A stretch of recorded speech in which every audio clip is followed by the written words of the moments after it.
जय मसीह की। आशा करते हैं कि आप लोगों में आनंदित होंगे।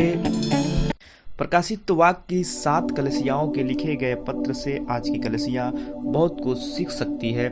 इससे पहले कि हम अपने संदेश पे आए, आपसे गुजारिश है कि यदि आप इस चैनल पे नए हैं तो चैनल को सब्सक्राइब करें और बेल आइकन को दबाएं ताकि जब भी हम कोई नया वीडियो डालें तो आपको नोटिफिकेशन मिल जाए। यह पुस्तक यूहन्ना पतमुस नामक टापू पे परमेश्वर की पवित्र आत्मा की अगुवाई में होकर के लिखे थे।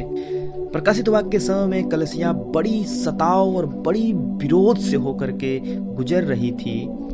अभी वो नीरो के अत्याचार से होकर के गुजरे ही थे, तभी डोमिनियन के अत्याचार को भी देखा और आने वाले समय में राजा के अत्याचार को भी देखेंगे। उसके बाद परमेश्वर का राज्य बहुत तेजी से फैलेगा और बहुत से लोग ग्रहण भी किए जाएंगे और ये एडी 313 के बाद होगा। लेकिन उस समय से लेकर 313 में क्या होगा और आने वाले समय में क्या होगा, ये सारी बातें प्रकाशित वाक्य में लिखा है। सो इसके लिखने का पहला कारण ये है कि सताई जा रही कलीसिया के लिए आशा का किरण। जब हम प्रकाशित वाक्य पहले अध्याय के 9 पद में पढ़ेंगे, वहां इस प्रकार से लिखा है, मैं यूहन्ना जो तुम्हारा भाई और यीशु के क्लेश और राज और धीरज में तुम्हारा सहभागी हूँ। इसका मतलब यूहन्ना भी उन सताव से होकर गुजर रहे थे। परमेश्वर के वचन और यीशु मसीह की गवाही के कारण पतमुस नामक टापू में था और ये सताव के समय एक आशा देने वाली बातें को लिखते हैं कि तुम्हारे हिस्से में सिर्फ दर्द नहीं है, तुम्हारे हिस्से में सिर्फ सताव ही नहीं है, तुम्हारे हिस्से में सिर्फ तकलीफ ही नहीं है, बल्कि आने वाले समय में तुम्हारे लिए बहुत बड़ा प्रतिफल है। नए आकाश दिए जाएंगे, नई पृथ्वी दी जाएगी। ये तुम्हारे लिए एक आशा है और इस बात को ये लिख करके उस कलीसिया को उत्साहित करना चाह रहे थे और ये बताना चाह रहे थे कि तुम्हारे हिस्से में सिर्फ दुख और तकलीफ नहीं है, बल्कि आने वाले समय में बहुत बड़ी आशा और अनंत जीवन भी है। प्रभु के प्रिय, जब विपत्तियां बढ़ जाती है तो बहुत सारे लोग अपनी जिम्मेदारी से हटने लगते हैं, बहकने लगते हैं और प्रकाशित वाक्य लिखने के दूसरा मुख्य कारण ये थी कि कलीसिया को जिम्मेदार बनाने के लिए।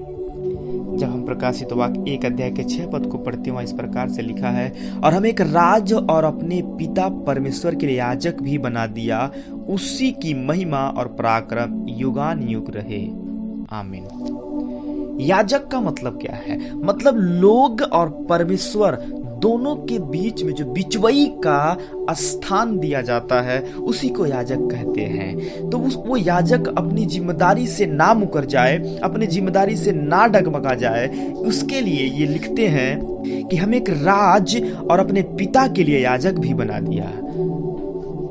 और इसी प्रकार से तीसरा कारण इस प्रकार से है कि कलीसिया को विजयी की आशा देने के लिए।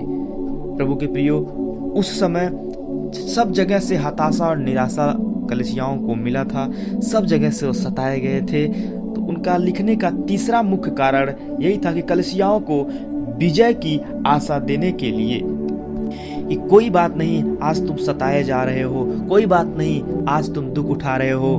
पर जब पहला का 7 पद में देखते हैं, इस प्रकार से लिखा है, देखो अब बादलों के साथ आने वाला है और हर एक आंख उसे देखेगी, वरन जिन्होंने उसे बेधा था वे भी उसे देखेंगे और पृथ्वी की सारे कुल उसके कारण छाती पीटेंगे।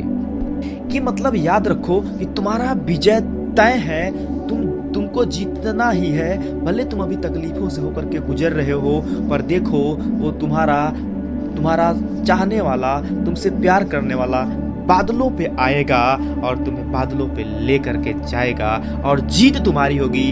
अंत में सारी बुराइयां हरा दी जाएंगी। ये विजयी की आशा के बारे में यूहन्ना इस प्रकार से लिखते हैं कि तुम्हारा विजय फिक्स है, तुम्हारा विजय तय है। भले ही तुम तकलीफों को झेल रहे हो, भले ही तुम सताव से गुजर रहे हो, और अंत में तुम्हारी ही विजय होगी, तुम्हारी ही विजय होगी। प्रभु के प्रियो, उस समय बहुत सी शक्तियां ज्यादा एक्टिव थी। और चौथी बात लिखन इस प्रकार से कहता है, चौथा कारण लिखने का यह है, परमेश्वर यहोवा ही अल्फा और ओमेगा है। जब आप पहले अध्याय के 8 पद को पढ़ते हैं उसमें इस प्रकार से लिखा है, प्रभु परमेश्वर जो है, जो था और जो आने वाला है, जो सर्वशक्तिमान है, यह कहता है, मैं ही अल्फा और ओमेगा हूं। इसे ये बताना चाहता था कि परमेश्वर के अलावा अल्फा और ओमेगा कोई नहीं है। परमेश्वर ही ने दुनिया संसार को बनाया है, परमेश्वर ने ही सब कुछ सिरजा है, परमेश्वर ने ही सब कुछ रचा है और उसके अलावा अल्फा और ओमेगा कोई नहीं है। इसीलिए तुम्हारा ध्यान विचलित ना हो, इसलिए तुम्हारा ध्यान इधर उधर ना जाए। इसीलिए वह यूहन्ना इस प्रकार से लिखते हैं कि परमेश्वर ही अल्फा और ओमेगा है। प्रभु की प्रियो, जब हम प्रकाशित वाक्य के अध्ययन में आपको आगे लेकर के जाएंगे, 7 कलीसियाओं के बारे में आपको बताएंगे, आपको और बेहतर तरीके से समझ में आएगा। अभी तो सिर्फ इतना ही बताना था कि प्रकाशित वाक्य क्यों लिखा गया। उस समय की कलीसिया बड़ी सताव, बड़ी दुख से होकर के, बड़ी निराशा से होकर के गुजर रही थी। इसीलिए ये प्रकाशित वाक्य लिखने के 4 मुख्य कारण मैंने आपको बताया है। आशा करते हैं कि आपको कुछ समझ में आया होगा और उस समय की कलीसिया से आप भी बहुत कुछ सीख सकते हैं। प्रभु आप सबको ढेर सारी आशीष दे। जय मसीह की।